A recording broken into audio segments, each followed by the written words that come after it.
This brings us to this discussion. It's fair to ask the question again, why are we having this discussion within church? And guys, I want to make sure that you understand that because we were founded as a Christian nation, we want to make sure that being tasked with God, as you're about to see, to do the best for where we're planted, that we make sure that we're doing our job to pass the torch well to the next generation. I promise you, everything that you're seeing here that's falling apart in our society is because we have lost our way relative to this. Let me just show you a couple things. If you look back in the Old Testament and you look at the time where the children of Israel came out of Egypt, all right, so you're talking over 2 million came out of Egypt, and through the process of this, they needed to basically get their act together, right? They needed to follow God with their life. And it's interesting because they understood that there were ways that they needed to live their life to be able to effectively do what they need to do. And not only did they understand that, now think about it, they came out of this very pagan Egypt, very pagan. Here's what they said. This is in Deuteronomy chapter 6. Right? So they lived in a pagan nation, and they said this beginning in verse 4. Hear, O Israel, the Lord is our God, the Lord is one. You shall love the Lord your God with all your heart, and with all your soul, and with all your might. And these words which I am commanding you today shall be on your heart, and you shall teach them diligently to your sons, and shall talk of them when you sit in the house, and when you walk by the way, and when you lie down, and when you rise up. And you shall bind them as a sign on your hand, and they shall be as frontals on your forehead, and you shall write them on the doorposts of your house and your gates. Now listen.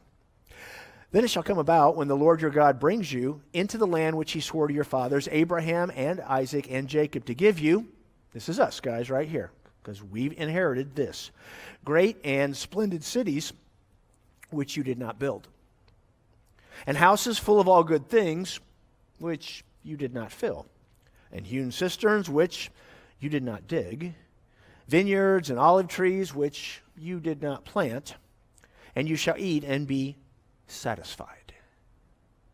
Then watch yourself, lest you forget the Lord who brought you from the land of Egypt out of the house of slavery. You see, guys, what you have to understand is they knew right up front, because God had made it very, very clear. Listen, guys, everything's going to turn out really great because I'm going to do some awesome stuff in your life. And all of a sudden, you're going to have all this stuff that wasn't because of you. Guys, all the things that we've inherited, do you realize we were born, most of us at least, at the different locations, into America? You could have been born into Africa, Libya. You could have been born into Iraq. There are a lot of places you could have ended up, and life would be very, very different for you. So guys, we look around us at all the things we didn't build that we just inherited. And God says clearly, and you need to be careful, because after you eat and are satisfied, that'll be the time you'll turn your back on God. Guys, look at America. We've been very successful. And if you notice, the more success we've tended to have, the farther and farther away we've gotten from God.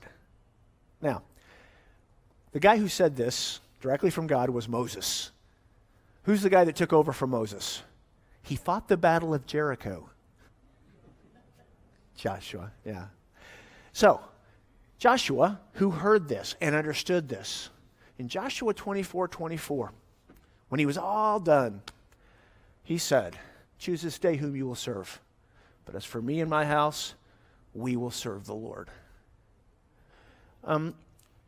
Guys, what's the book that comes right after Joshua? Judges. The ugliest, most horrific book in the entire Bible. God said, guys, don't mess this up. Here's how this has to work. You've got to pass it on, and when you're satisfied, be careful you don't turn your back on God. And Joshua says, that's right. As for me and my house, we will serve the Lord. And the book of Judges, 2 different times, chapter 2 and I think chapter 21, says, and there was no king in Israel. Every man did what was right in his own eyes. And there it is. And every perversion imaginable is found in the book of Judges.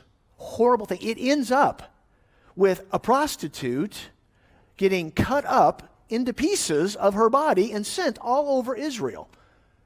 That's how wrecked this place was. Guys, what we have to understand is if we don't continue the process of standing up and being God's people, then we can't be surprised when everything falls apart. So